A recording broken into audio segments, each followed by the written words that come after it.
Quick YouTube audience member, I need you to sit down and revel in the magic that you are about to see on your screen. You are looking at the future of the WWE Tag Team division. Zack Ryder and Cody Rhodes, the hottest tag team out there. And their sick dance moves. Long Island IC is getting ready to take over the WWE. For those of you that do not know me, my name is Music Major, guys. Welcome to the channel. We have a WWE 2K14 gameplay for you. And as mentioned, the future WWE Tag Team Champions are coming into the ring. Goldust isn't on the game, and I consulted my roommate. He thought Zack Ryder would be a fittable partner for us. Thus, Long Island IC was born. Well, guys, what you're going to see today is a nice match between Long Island IC and, wait for it, the Mega Powers. Hulk Hogan and Randy Savage. We are in a steel cage tornado tag team match.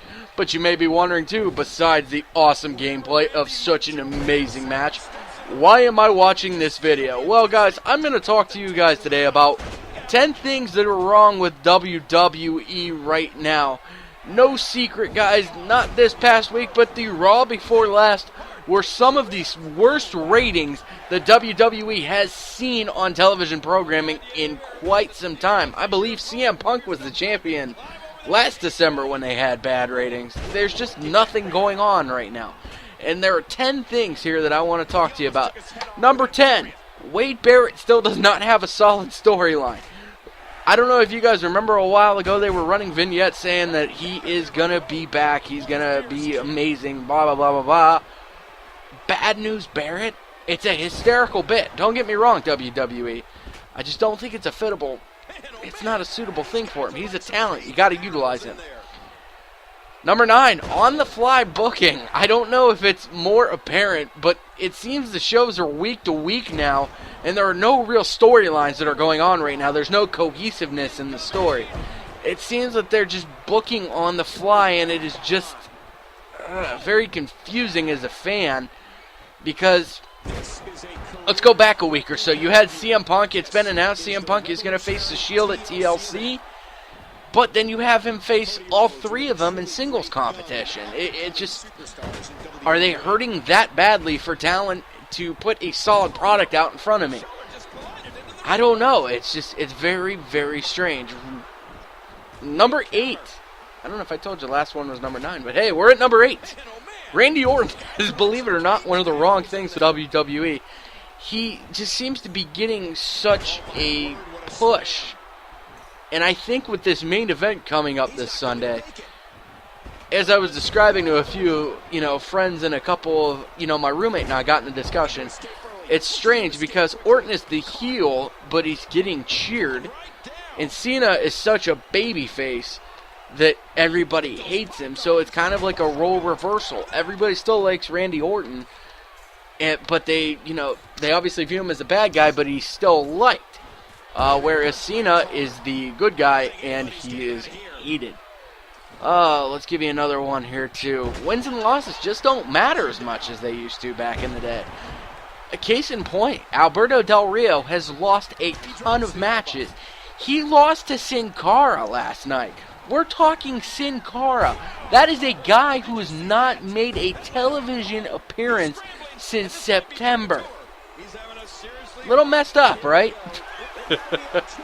I don't understand it. They mean absolutely nothing. Whereas losses, it seemed back in the old days, if you will, and this is a kid who grew up in the Attitude Era, it seemed like they set you back for a while. It doesn't make sense. And it seems like you had plenty of good wrestlers in the running for the WWE Championship this past year at the Royal Rumble. But somehow The Rock came out of nowhere. I was scratching my head. The Rock has a title shot for basically showing up. It's very, very different. And then you're going to get to your unstoppable baby faces. You're going to have your John Cena's, your Sheamuses, Randy Orton, Ryback. Curtis Axel a little bit was in that, category before he started losing. They hardly ever lose, and when they do, it usually happens in a way that kind of protects them. When one of them gets attacked pre-match or suffers an injury, Cena, if you look in past weeks, has been probably the one that's been most protected with the storyline that, his arm was hurt. Clearly we knew he was back. He was okay. But they, gave him a weakness to lose to Alberto Del Rio in singles competition by having Del Rio do the cross arm breaker through a chair or something like that. It just doesn't make sense. I believe, too, wholeheartedly that there's too much time for the authority figures. You shouldn't see these managing supervisors, vice president of talent relations, all that stuff. You don't watch Raw or SmackDown to see, Vicky Guerrero, Teddy Long, Booker T, John Laurinaitis, Kane, Triple H, Stephanie. You watch it for talent. It's very bad. I just can't even begin to tell you how bad it is. And then you look at stuff, the 3-hour Raw, that doesn't make sense. You have too much time that you need to fill. And it's a bad recipe altogether. Plus, I believe the storylines now are a bit too predictable. It's just,